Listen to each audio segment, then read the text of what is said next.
dengan saya Yanti Juliana dalam podcast Weekend Talk Show KPPN Gunung Sitoli edisi ke-37. Gak terasa ya udah 37. Nah, hari ini saya bawa satu bintang tamu ya yang mungkin banyak yang belum pada kenal nih ya, yaitu Pak Riki. Beri tepuk tangan yang meriah. Buat Sobat Interest 007, ini Pak Riki ini termasuk salah satu anggota baru di KPPN Gunung Sitoli. Untuk itu saya minta Pak Riki silakan menyapa Sobat Interest 007. Ya, terima kasih Bu Yanti. Selamat sore Sobat Interest 007. Saya Riki Ardewan asal dari Medan ya, Medan. Oh ya, Medan. Kok kayak nggak yakin? Sebenarnya saya dari Binjai Bu, dari Binjai. Oh, anak Binjai ya. Dari Binjai, Robinson namanya dulu. Kalau kuliah dulu, rombongan Robinson, rombongan Binjai Satuloyo deh. Nggak tahu lah. Udah gitu sih. Baru tuh saya ada Kayak gitu, gitu Bu. Kalau di Nasdem dari mana? Dari Binjai, Robinson. Rombongan Binjai Satuloyo. Nggak tahu soalnya itu nggak tahu. Son mungkin pria. Oh gitu. Ya. Son. Berarti rombongan Binjai Son. Maksanya. Maksa. Oke, dari Medan atau alias Binjai. Alias Terus Binjai. sebelumnya di mana Pak Riki? Sebelumnya saya ini di Kota Cane. KPPN Kota Cane. Kota Cane. Oke. Si Bang. Rocker sama Pak Doni Marbun. Pak Doni Marbun ya. Pak Doni Marbun pindah ke Kota Pindah Cane. ke Cane, saya ke sini gitu. Iya. Tapi beda seksi aja. Oh, sebelumnya Pak Riki Kasibang. Kasibang. Kasibang di Kota Cane ya.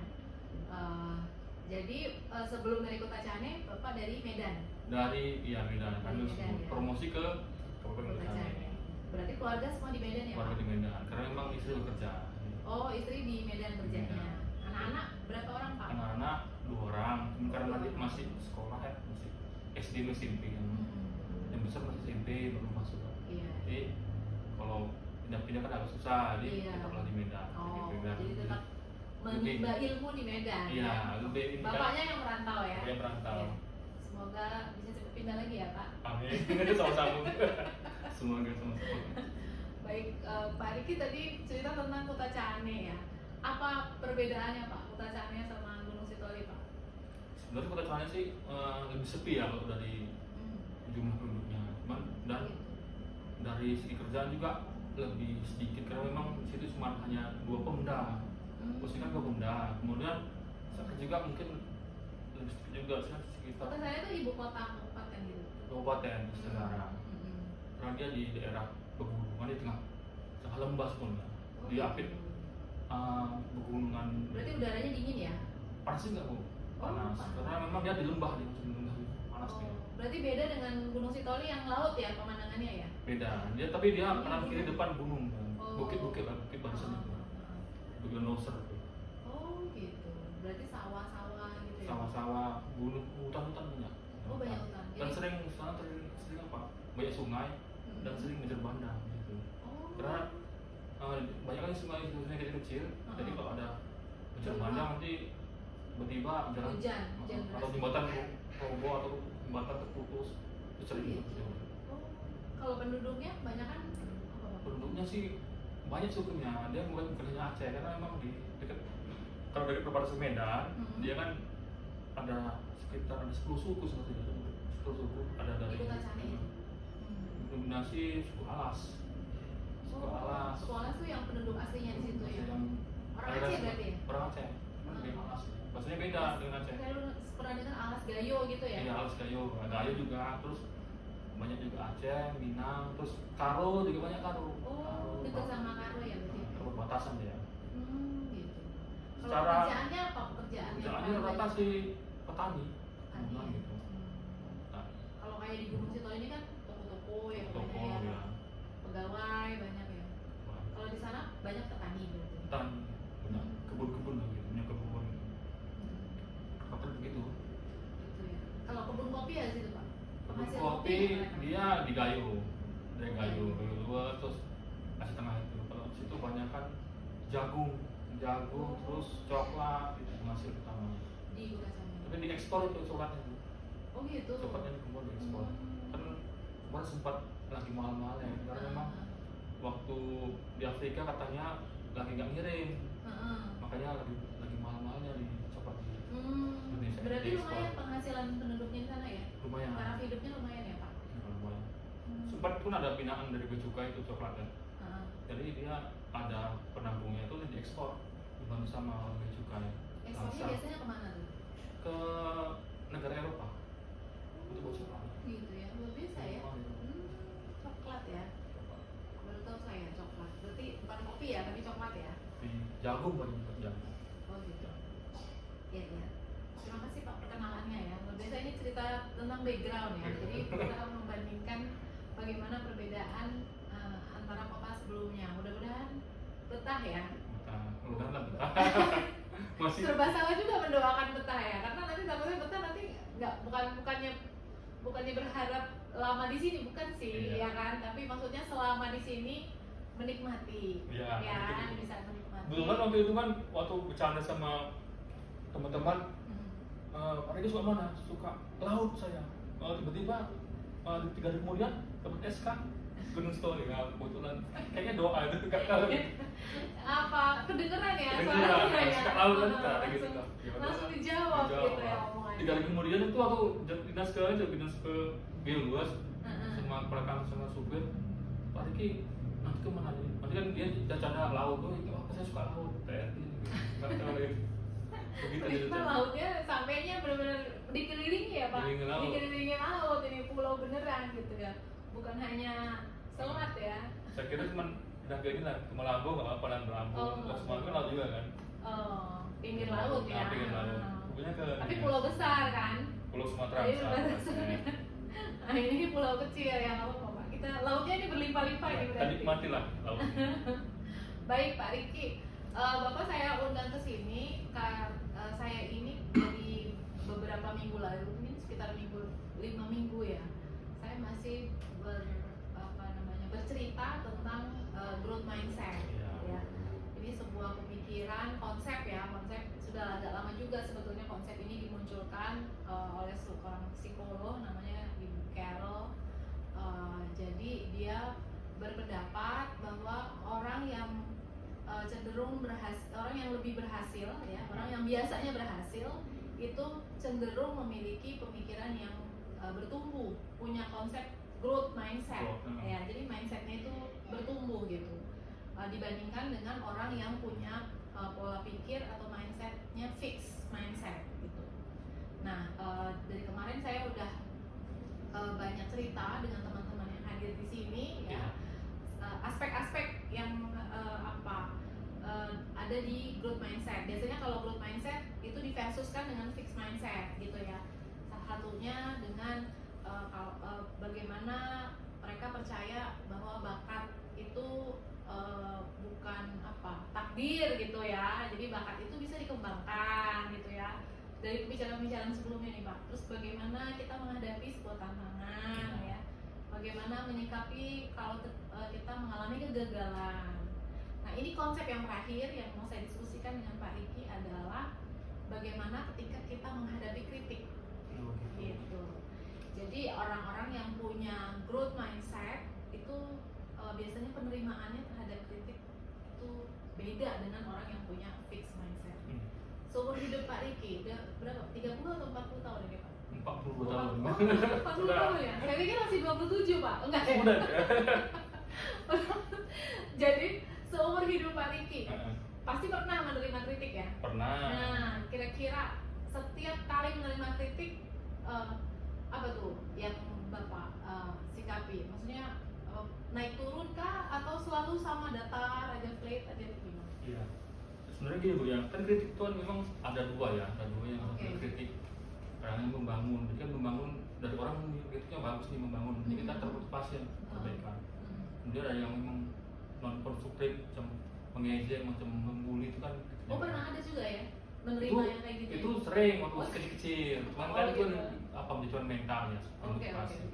Kemudian yang kadang-kadang yang di keluarga nih, sering dikritik itu karena yang sering kejadian. Kadang-kadang gini dari anak juga. Dari keluarga tuh keluarga waktu lebih kecil atau sekarang? Sekarang juga ada. Kadang kita contohnya gini, contoh kecil aja. Kadang-kadang misalnya anak nih, jangan main game. Papa sih main game gitu kadang. Ayo sholat, jangan terlambat. Papa juga kadang-kadang lambat. Nah jadi kan anak juga kritik kita kan ya. Jadi oh ya juga ya harus sih. Sebenarnya tuh anak-anak itu tidak perlu dikasih kritik, tidak. Yang penting dia kita nih sebagai orang tua atau pimpinan nih teladan, jangan contoh dan kritik gitu. Itulah yang nggak perlu disuruh mungkin ya. Disuruh gitu. Jadi kita kasih contoh. Contoh. Jadi orang tuh kadang-kadang jangan dikritik. Jadi kita bisa dulu baru nanti kita hilangi dari mungkin mudah-mudahan mereka mengikuti gitu. Tadi Bapak bilang kritik itu ada dua. Iya. Satu yang konstruktif, satu yang destruktif. Maksudnya destruktif. Iya, intinya menjatuhkan. Nah, kalau kita bandingkan nih dengan yang growth mindset ini ya, apakah menyikapi dua macam kritik ini harus selalu, kalau growth mindset kan istilahnya kita nggak boleh baper sama kritik, kemudian harus tetap positif gitu kan. Nah menurut Pak Riki nih ya, dengan konsep growth mindset, apakah dengan dua macam kritik ini sikap kita harus sama gitu, atau yang sah-sah aja ada perbedaan gitu? Sebenarnya sih sah-sah aja Bu, perbedaan. Maksudnya gini kan, kalau kita misalnya dikritik nih dari kita kan nggak tahu kita apakah waktu kita ngaca kita udah bagus nih, udah bagus nih, cuman kan nggak tahu kan, tiba-tiba ada yang lu salah nih, ya kan dari harusnya begini, ya kan harusnya begini. Misalnya Tuhan dia kritik, membangun dan memberi solusi, jadi kita teraplikasi untuk berubah. Kadang-kadang kita yang satu lagi kan yang membuli atau kadang sesering itu yang kritik, cuma dia tidak hanya menjelek-jelekkan. Itu kadang-kadang menyikapinya sih gini-gini. Kadang-kadang kita jangan terlalu memikirkan itu, abaikan saja. Yang penting kita lakukan apa yang kita bisa, gitu. Tetap progres itu aja. Jadi sebenarnya sah-sah aja kita, tidak terlalu menanggapi kritik ya. Sah-sah aja kita nggak terlalu menanggapi kritik, karena yang destruktif kita abaikan saja. Tidak semua kritik itu membangun gitu istilahnya kan. Kadang-kadang kita gini kan, waktu kita menilai seseorang nih, si A nih kan, aturan kita, dia dari 9 pekerjaannya bagus, tetapi satu ada yang kurang. Maksudnya kita kritik yang kurang, langsung kita kreasi yang 9 itu kan. Begitu, jangan menjatuhkan yang satu yang salah itu. Jadi sebenarnya berarti critical poinnya itu bagaimana kita bisa membedakan ya? Ini kritiknya konstruktif atau menjatuhkan ya? Gitu ya? Iya. Itu yang paling penting ya, kritik poinnya ya, supaya kita bisa menentukan sikap berikutnya. Mau saya tanggapi atau mau saya abaikan, kan gitu. Iya kan? Benar. Nah, jadi Pak Riki sekarang ini pernah nggak salah mengartikan gitu? Pernah nggak ngalamin? Sebenarnya ini harusnya saya dengar nih, tapi saya abaikan. Atau sebaliknya, harusnya saya abaikan tapi saya dengerin gitu. Pernah nggak ngalamin? Itu memang pengalaman atau memang dialami oleh semua orang gitu. Waktu kita dikritik, pasti kita tiba-tiba kita lagi nggak enak gitu kan, tiba-tiba berubah. Jadi air muka kita kayaknya kan. Semua orang pasti kan ada begitu kan. Iya kan. Jadi kadang-kadang kita waktu menjawab atau waktu merespon kita udah tahu nih nggak suka dia dikritik ya kan. Jadi semakin orang sering dikritik dan ini mungkin pengalaman yang dikritik mungkin dia terbiasa apa-apa. Soalnya kalau kita sering dikritik sebenarnya itu bagus. Jadi kita bisa, kadang-kadang kita merespon salah, tiba-tiba nih waktu kita mau tidur atau mau apa, kita kadang-kadang kepikiran, ini bisa yang salah ya, harusnya kita iakan atau apa, nanti minta maaf sama yang ini. Kadang-kadang pernah saya dikritik sama bawahan waktu di Gacane, bapak gini kan, ditulis di WA antara Win. Ini saya kan, ya juga ya, terus saya minta maaf aja. Saya ajak makan gitu, bisa gitu. Jadi ngumpul bareng lagi, jadi kerjaan selesai gitu. Karena kita ngasih kerjaan upload di kerjaan belum selesai, karena dia gini, bapak ini belum selesai, kasih lagi dan marah dia dari dia mengkritik saya, bapak nih punya bantu saya gitu kan, yang gitu. Jadi kadang gitu orang-orang kan, teman-teman kita sebagai pengawas pengawas kadang memberi kerja terlalu banyak. Kita nggak memonitoring atau ini ngasih kesempatan. Nah, udah selesai belum ya? Baru kasih kerjaan lagi. Iya. Jangan ini belum selesai, kita kasih lagi, jadi marah ya gitu. Berarti penting ya feedback Penting, itu feedback ke penting. yang memberikan kritik kita ya. Penting. Kadang kan maksudnya saya kayak gitu misalnya dikritik, ya udah yang penting saya kerjakan masukannya. Iya. Tapi saya nggak mungkin agak males gitu ya, mungkin dalam tanda kutip ya, males maksudnya udah dimarahin gitu istilahnya atau diberikan kita feedback marah, kadang-kadang itu marah, kesal. Mau pakai kerja bapak kan datangin lagi minta maaf atau apa mungkin kalau yang ini kadang-kadang orang makasih udah dikritik gitu kita males gitu ya. Iya.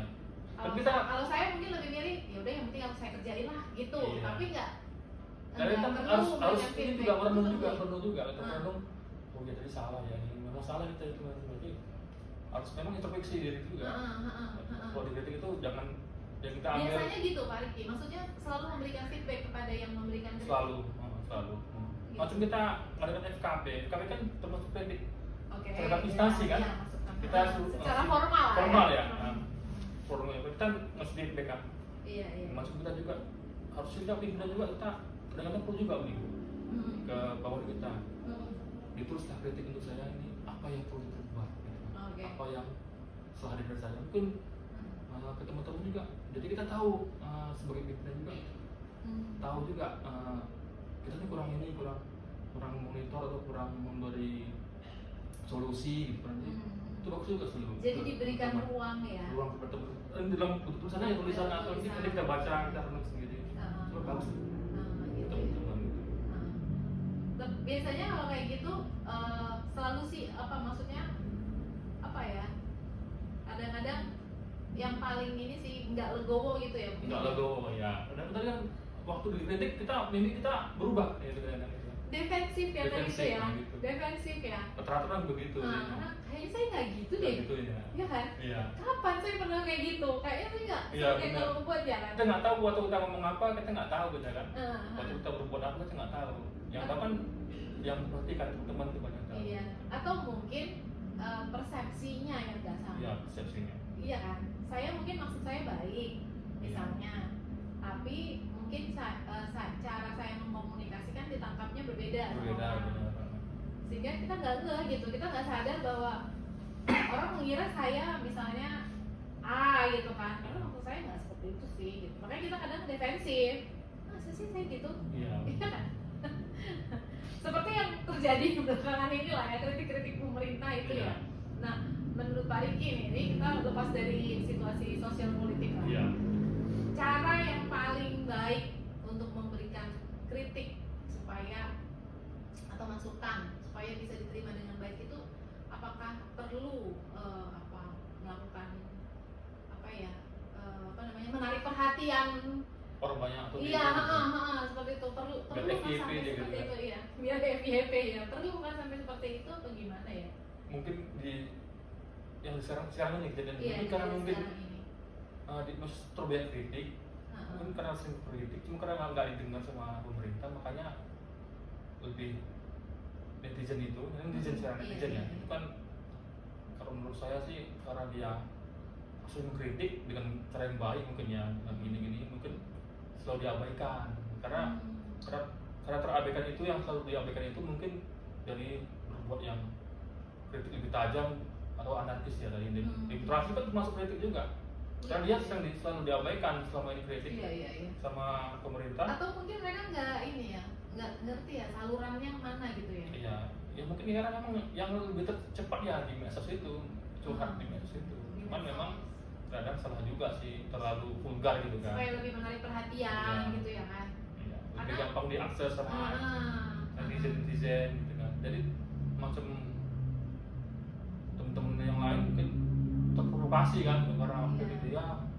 apakah itu memang benar apa enggak datanya atau apa kita nggak tahu kan memang katanya gini ya kalau ada kritik itu kita sering juga tuh apakah memang itu sumbernya benar atau apa tidak ini kita harus menyikapinya harus benar-benar lah jangan sampai kita terpengaruh dengan yang disampaikan di medsos itu mungkin memang seharusnya kita itu tadi seperti yang Pak Riki bilang, perlu juga kita menyediakan apa ya, semacam saluran gitu ya. Ya. Saluran atau jalur, kalian bisa berikan saya masukan apa aja ya kan, atau Iya. kapanpun kalian mau berikan masukan lewat sini ya gitu. Iya.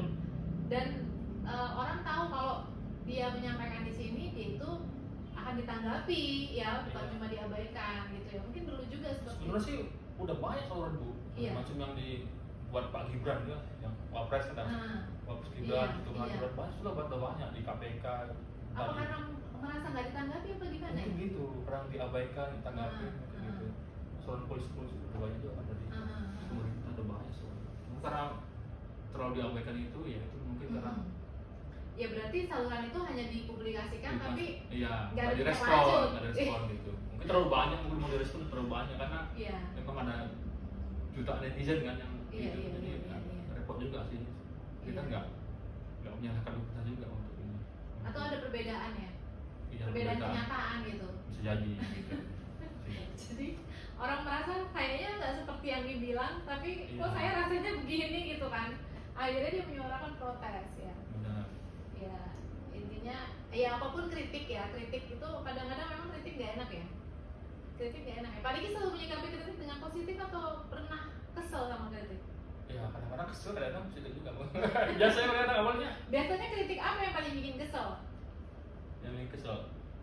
Ya kadang-kadang ya apa ya? Kritik dari mana? Dari orang yang paling, misalnya pasangan, atau dari anak, atau dari Kalau teman itu nggak kerja? kesel itu dulu mungkin yang bully-bully itu yang sering berkesel, misalnya mengejek atau mengkritik. Oh. Yang itu yang bikin kesel atau mengejek itu. Yang aneh-aneh lah pokoknya. Yang ngejek itu berarti maksudnya itu Menjatuhkan ya. menjatuhkan. Itu paling kesel. Sesuatu yang mungkin nggak bisa kita ubah ya. Iya. Atau mungkin Iya. memang atau kita sudah gitu cuma udah dipertegas lagi gitu kan. Iya, Nah, maksudnya itu sesuatu yang nggak bisa kita ubah gitu. Maksudnya Iya. itu memang udah kita begini udah gitu. kita gitu ya kan. Tapi kita dihina gitu lah istilahnya Dihina, kan. iya. Bukannya misalnya kamu harusnya lebih rajin, itu kan konstruktif ya. Iya. Ya kan, mau perbaikan kan gitu supaya kita lebih baik gitu kan. Tapi ini kan sesuatu yang nggak bisa kita ubah gitu ya. Misalnya apa? Misalnya kalau rambut kita keriting, ih kamu keribo gitu ya. Iya. Misalnya. Terus sering itu di sekolah-sekolah sering kayak kan. Iya kan, kritik-kritik Ada seperti yang yang bahasa, ngeselin ya. yang apa yang memang udah dari sononya, apa itu nggak akan bisa diubah lagi ya. Yang itu yang kesel. Tapi biasanya kalau kritik yang lain-lain nggak pernah kesel. Iya, kesel dikit-dikit aja loh, nggak Iya. terlalu kali. Berarti selama ini memang udah punya pola pikir yang growth mindset. Memang harus berubah, memang harus berubah. Apa paling yang membuat pernah nggak ada satu momen ini jadi bahan masukan betul sehingga Bapak sadar gitu dari yang tadinya nggak bisa jadi bisa, tadinya misalnya saya ada di posisi A jadi makin maju gitu, berprogres lah gitu. Pernah ada nggak satu masukan yang Bapak paling ingat banget, satu momen hidup? Momen hidup ya. Mm-mm. Di kerjaan atau di Terserah, restoran? any kind. Sebenarnya maksudnya pengalaman maksudnya Iya, yang kita berubah gitu ya, berubah. ah. Mungkin gini Bu ya. Dulu kan mungkin saya kan terlahir dulu yatim mungkin Oh. ini ya. Ini pengalaman kecil. Iya, pengalaman. Udah meninggalnya dari kecil berarti Bapak? Bapak tahu. Kemudian kan memang itu kan dah pokoknya ekonomi harus berubah lagi. Karena dulu saya nggak punya apa-apa kan, orang tua Oke. apa. Heeh. Terus waktu tamat sekolah kan Heeh. orang tua tuh pengen saya jadi guru atau jadi apa ikut UMTN harus lulus ya. Cuman waktu itu nggak lulus, kan saya nggak berminat untuk jadi apa. Jadi guru. Kuliah. Saya Biasa. kuliah kan. Karena mau Daftar di USU. USU atau Unimat dulu ya, Unimat kan. Oh, Unimed. Oh iya, karena guru ya. Guru ya, terus Terus? nggak lulus ya. Memang saya nggak punya jadi guru, memang nggak punya bakat jadi guru kan. Heeh. Mau saya jadi guru terus. Habis itu tamat SMA kerja di pabrik ya, di Oh, gitu. di daerah Ampas gitu. Tamat Ampas. SMA inilah ya. Ya, tamat SMA. Heeh.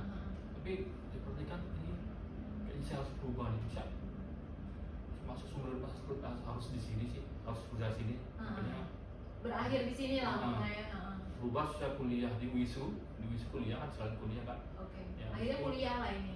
Iya, kalau di WISU harus berubah nih, jangan nasib saya harus berubah nih, jangan sampai begini aja. Jadi itulah ada kesempatan kemarin data stan ya kan. Kemudian tuh informasi dari temen WISU juga nggak ikut stan oke. Oh ya ikutlah. Nah, saya daftar, saya pinjem buku dia, saya fotokopi. Nah dia nggak lulus, saya lulus. Itu biasa tuh. Padahal dia yang ngajak ya? Iya yang ngajak, biasa gitu kan. Itu lah, rezeki kan. Ya udah, masuk stan, masuk keuangan ya udah mulai berubah lah. Kemudian di kerjaan juga dulu waktu ada macam ini desain ya. Lu desain tuh saya dulu awal saya bisa desain tuh sudah karena buku itu. Waktu lagi di ini ya di Sidikalang. Kepala kantor ya, Bu ya. Dulu kan waktunya ayo bermajalah. Dan Pak Rahman di post ngomongnya. Pak Rahman tuh siapa? Kepala kasih banknya, kasih bank. Atasan langsung. Terus bilang sih pelajari lah otodidak kan. Otodidak, dan bisa. Oh ini Pak Rahman yang nyuruh.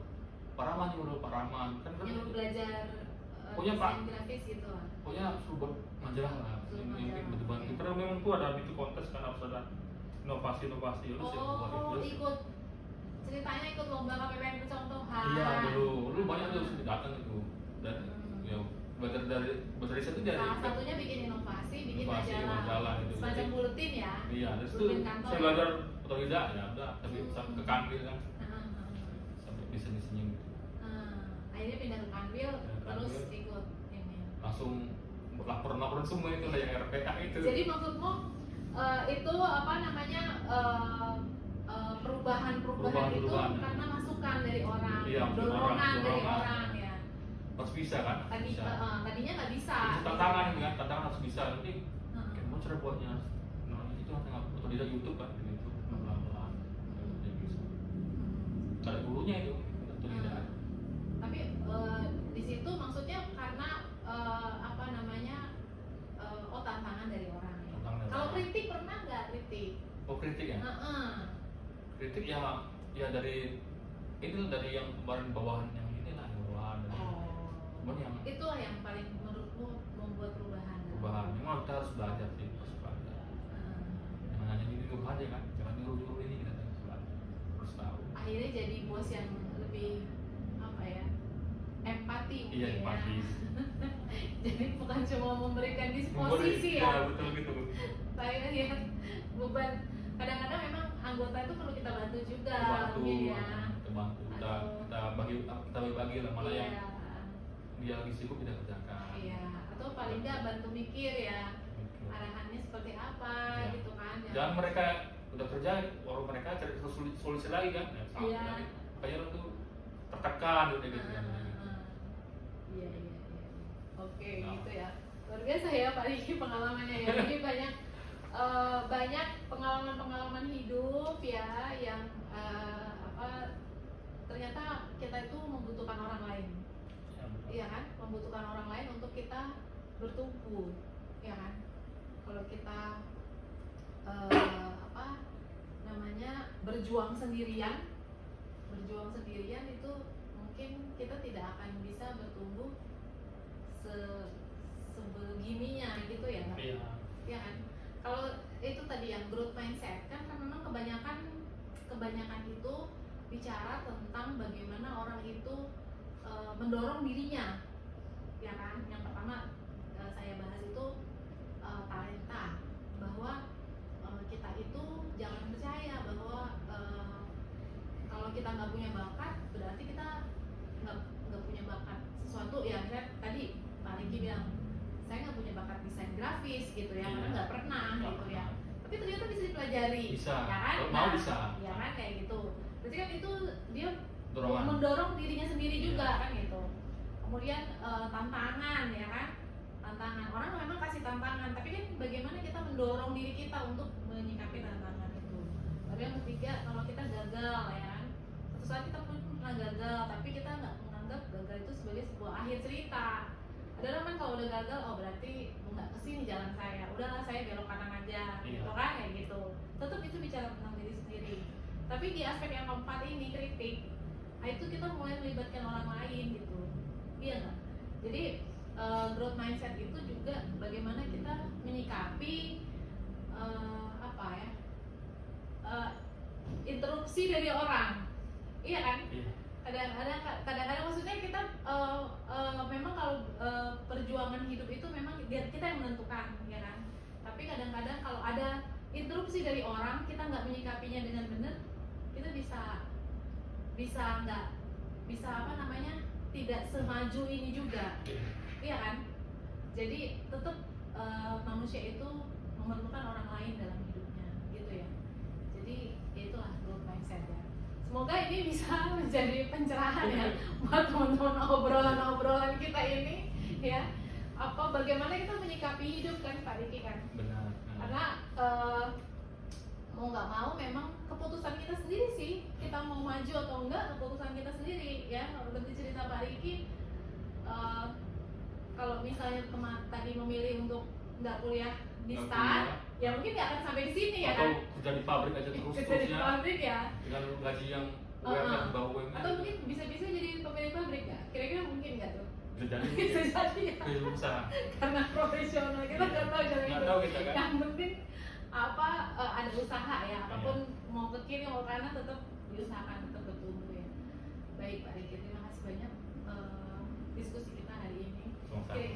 Kira-kira pesan terakhir pesan terakhir dari apa ya, untuk yang menjadi apa ya, yang berkesan untuk Pak Riki, mungkin pesan untuk Sobat Interest 007 juga, bagaimana punya pemikiran yang bertumbuh ini seperti apa?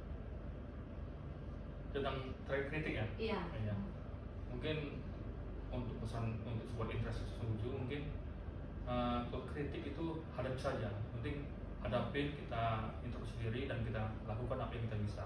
Kemudian saya dapat quote dari Kevin Hart, yang kritik itu ibarat obat. Kalau kita menyikapi dengan baik itu akan menyembuhkan, tapi kalau kita salah menyikapinya itu akan membunuh kita. Itu aja. Oh gitu.